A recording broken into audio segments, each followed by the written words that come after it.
प्रधानमंत्री नरेंद्र मोदी संबोधित कर रहे हैं, कुछ कह रहे हैं, उनको सुनते हैं। पूरी दुनिया को चकित करके रख दिया है। बीते 6 वर्षों में दुनिया का जो विश्वास भारत पर बना था, वो बीते महीनों में और मजबूत हुआ है। एफडीआई हो या एफपीआई, विदेशी निवेशकों ने रिकॉर्ड इन्वेस्टमेंट भारत में किया है और निरंतर कर रहे हैं। साथियों, आज देश का प्रत्येक नागरिक आत्मनिर्भर भारत अभियान को सफल बनाने के लिए प्रतिबद्ध है। लोकल के लिए वोकल होकर काम कर रहा है। ये एक जीवंत उदाहरण है कि देश को अपने प्राइवेट सेक्टर के सामर्थ्य पर कितना विश्वास है। भारत का प्राइवेट सेक्टर न सिर्फ हमारी डोमेस्टिक नीड्स को पूरा कर सकता है, लेकिन ग्लोबली भी अपनी पहचान उसको और मजबूती से स्थापित कर सकता है। साथियों, आत्मनिर्भर भारत अभियान भारत में क्वालिटी प्रोडक्ट्स बनाने और भारतीय इंडस्ट्री को और ज्यादा कॉम्पिटिटिव बनाने का भी माध्यम है। और 2014 में पहली बार जब लाल किले से मुझे बोलने का मौका मिला था, तब मैंने एक बात कही थी कि हमारा लक्ष्य रहना चाहिए जीरो डिफेक्ट, जीरो इफेक्ट। साथियों, अनुभव रहा है कि पहले के समय की नीतियों ने कई क्षेत्रों में इनएफिशिएंसी को संरक्षण दिया है, नए प्रयोग करने से रोका है, जबकि आत्मनिर्भर भारत अभियान हर क्षेत्र में एफिशिएंसी को बढ़ावा देता है। ऐसे सेक्टर्स जिसमें भारत के पास लॉन्ग टर्म कॉम्पिटिटिव एडवांटेज है, उनमें सनराइज और टेक्नोलॉजी बेस्ड इंडस्ट्रीज को नई ऊर्जा देने पर ज्यादा बल दिया जा रहा है। हम चाहते हैं कि हमारी ये इन्फेंट इंडस्ट्रीज भी भविष्य में और अधिक स्ट्रांग और इंडिपेंडेंट बने। इसलिए आपने देखा होगा, एक और अहम कदम उठाया गया है। देश में प्रोडक्शन लिंक इंसेंटिव स्कीम शुरू की गई है। ये स्कीम उन उद्योगों के लिए है जिनमें भारत ग्लोबल चैंपियन बनने की क्षमता रखता है। जो परफॉर्म करेगा, जो एफिशिएंसी से काम करेगा, जो अपने सेक्टर में देश को आत्मनिर्भर बनाएगा, वो इंसेंटिव का भी हकदार होगा। साथियों, जीवन हो या गवर्नेंस, हम एक पैराडॉक्स अक्सर देखते हैं।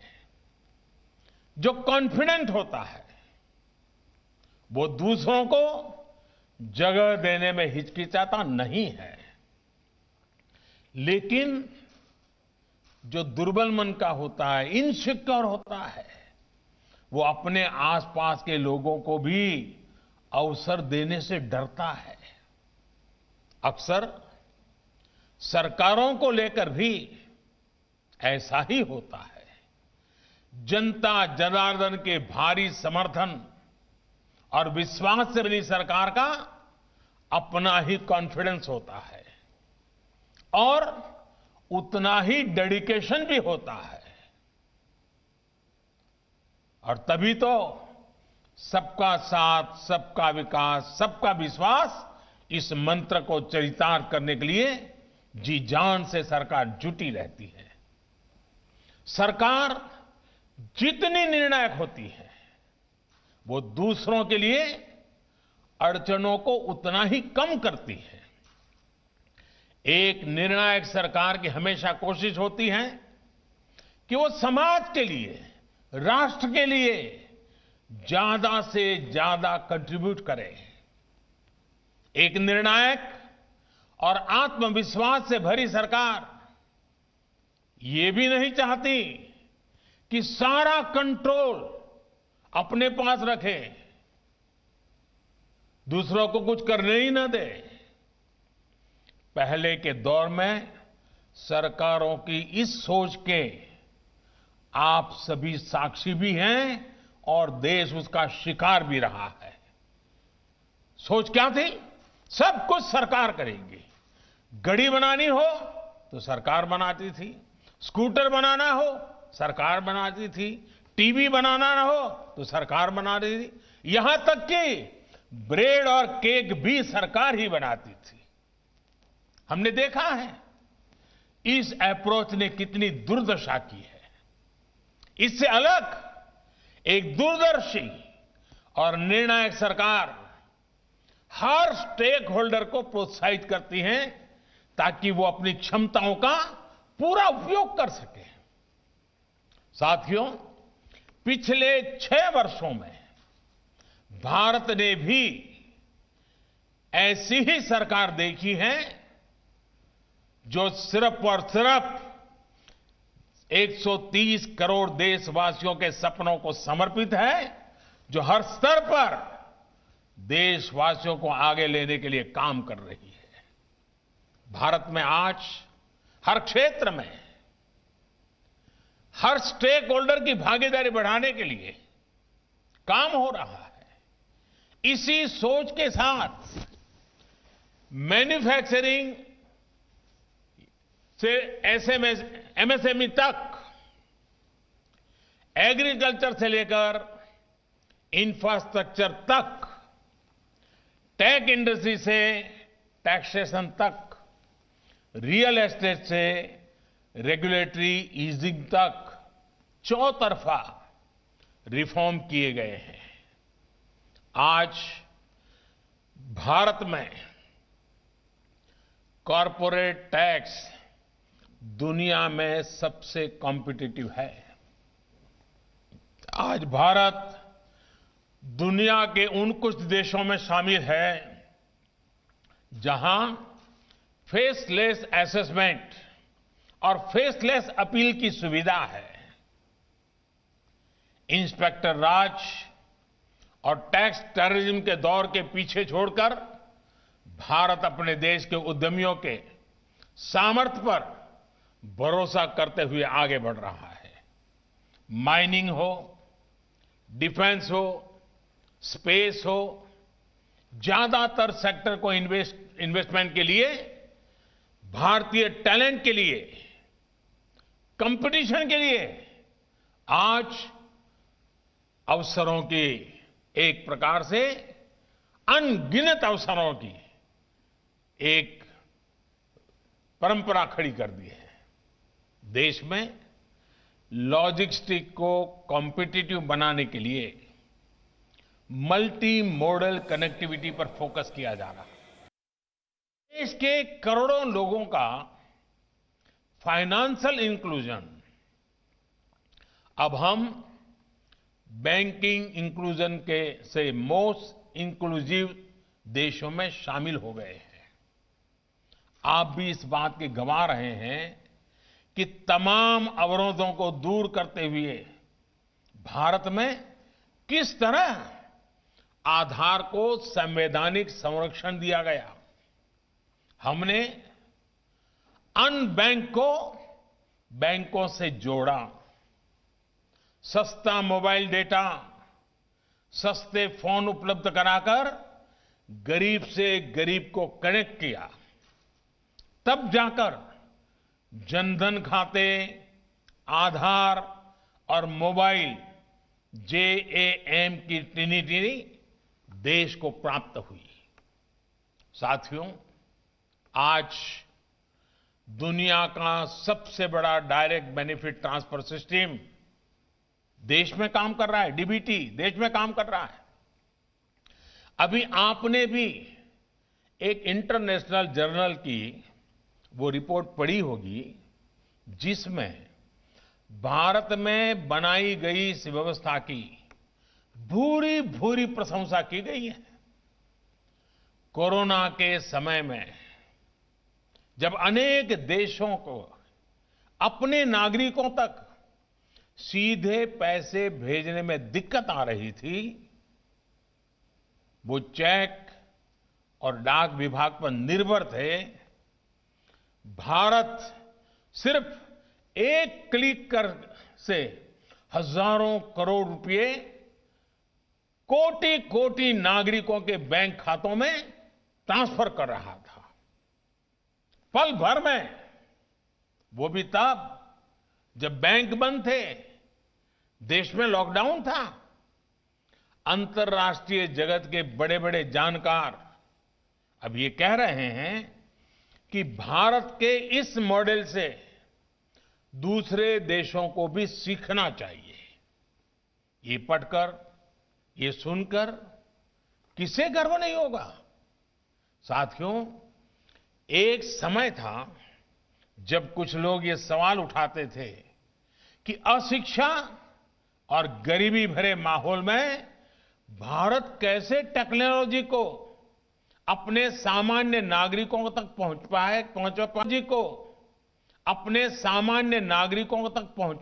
पहुंच पाएगा। लेकिन भारत ने ये करके दिखाया है और बहुत सफलता के साथ करके दिखाया है, दिखाता रहेगा। आज अकेले यूपीआई प्लेटफॉर्म पर ही हर महीने करीब करीब 4 लाख करोड़ रुपए का ट्रांजैक्शन हो रहा है। 4 लाख करोड़ रुपए का ट्रांजैक्शन, और हर महीने नए रिकॉर्ड बन रहे हैं। आज गांव देहात में भी छोटे छोटे रेहड़ी ठेलों पर भी आज डिजिटल पेमेंट संभव हो रहा है। भारत के उद्योग जगत को देश की इस ताकत को समझते हुए आगे बढ़ना है। साथियों, हम जैसा गांव और छोटे शहरों का माहौल टीवी या फिल्मों में देखते हुए बड़े हुए हैं, उससे इनके बारे में एक अलग धारणा बनना स्वाभाविक है। शहरों और गांवों के बीच फिजिकल दूरी कभी उतनी नहीं रही जितनी दूरी पर्सपेक्टिव को लेकर रही है।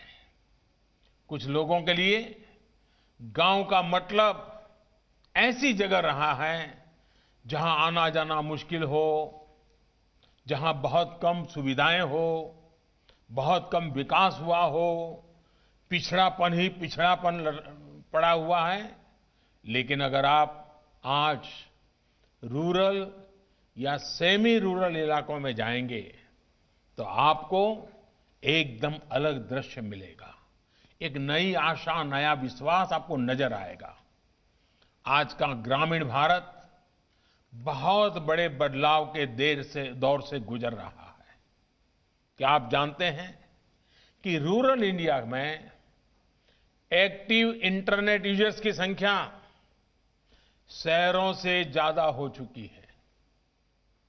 क्या आप जानते हैं कि भारत के आधे से ज्यादा स्टार्टअप्स हमारे टियर 2, टियर 3 शहरों में हैं? प्रधानमंत्री ग्रामीण सड़क योजना से देश की लगभग 98% बस्तियां सड़कों से जुड़ चुकी हैं। कहने का मतलब ये कि गांव के लोग अब बाजार, स्कूल, अस्पताल और दूसरी सुविधाओं से तेजी से जुड़ रहे हैं। गांव में रहने वालों की आकांक्षा बढ़ रही है। वो सोशियो इकोनॉमिक मोबिलिटी चाहते हैं।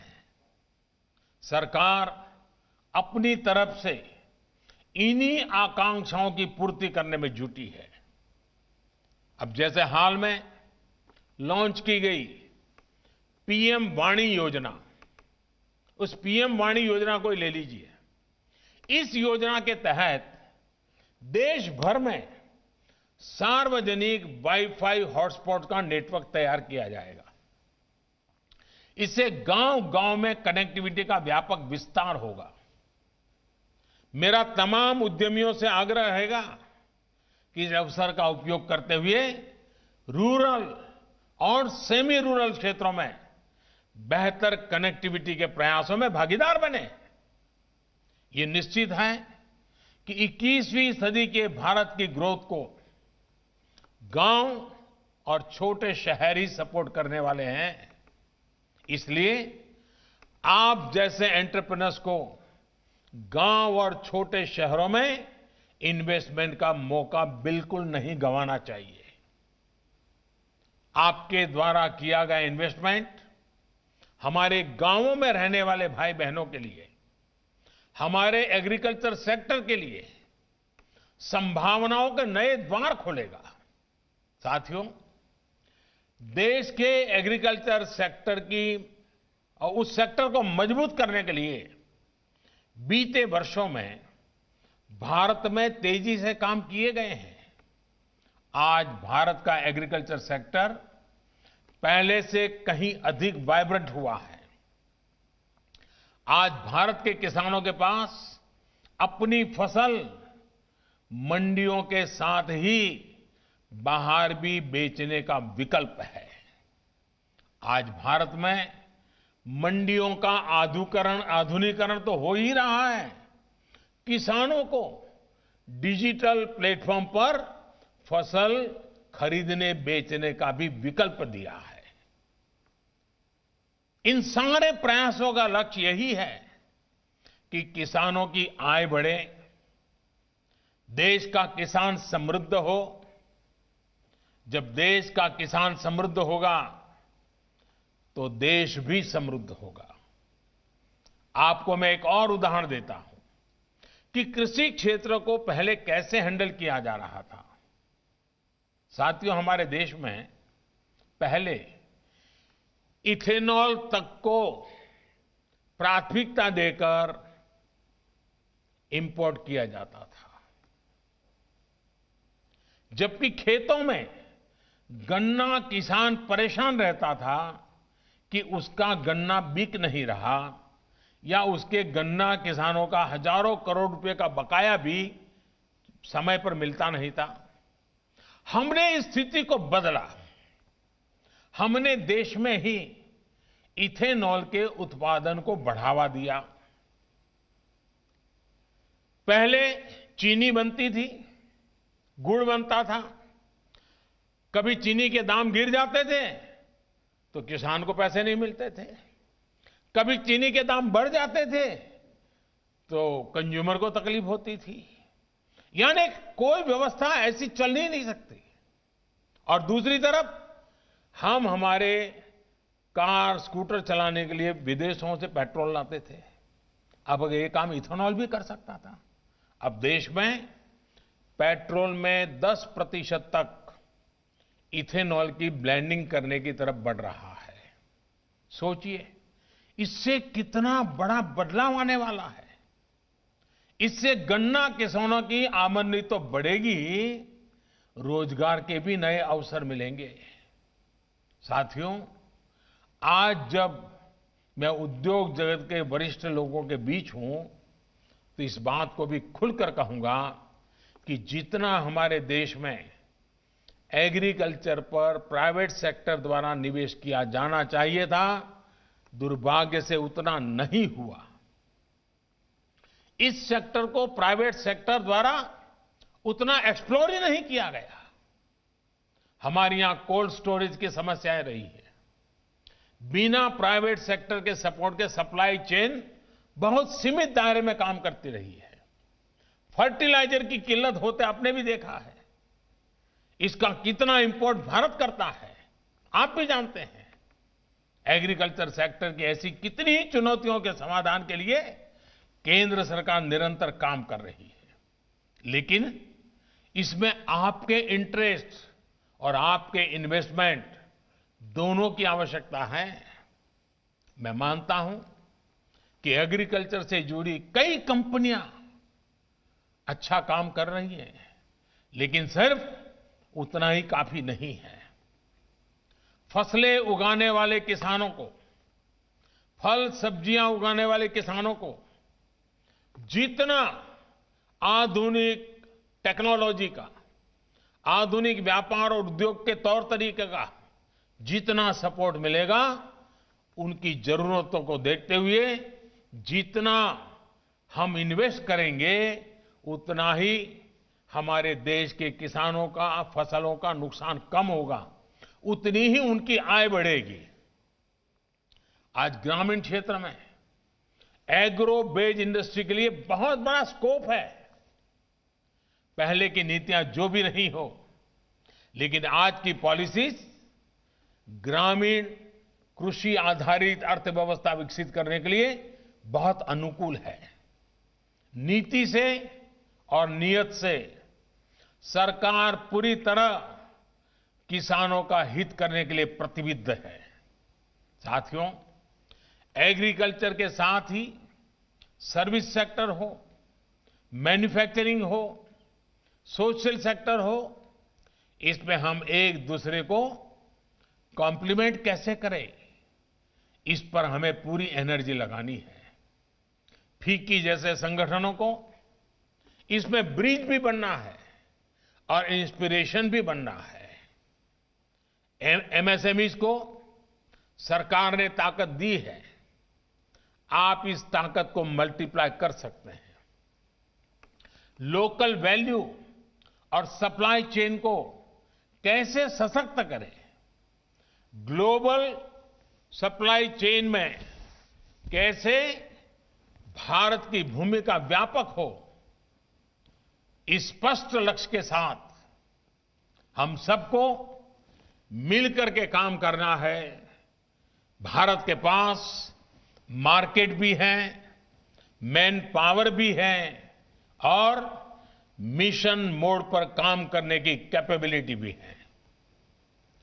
पैंडेमिक के इस दौर में भी हमने देखा है कि आत्मनिर्भरता की तरफ बढ़ना, भारत का हर कदम कैसे पूरी दुनिया को लाभ देता है। हमारे फार्मा सेक्टर ने मुश्किल समय में भी ग्लोबल सप्लाई चेन को प्रभावित नहीं होने दिया। अब जब भारत वैक्सीन मैन्युफैक्चरिंग के मामले में आगे बढ़ रहा है, तो इससे भारत के करोड़ों जीवन को तो लाभ, सुरक्षा कवच मिलेगा ही, दुनिया के अनेक देशों में भी नई उम्मीद जगी है। साथियों, हम लोग एक मंत्र से सब परिचित है और वो हमारे जीवन के लिए आवश्यक भी है। हमारे यहां कहा गया है, तन्मे मनः शिव संकल्पमस्तु, यानी मेरा मन उत्तम संकल्पों वाला हो।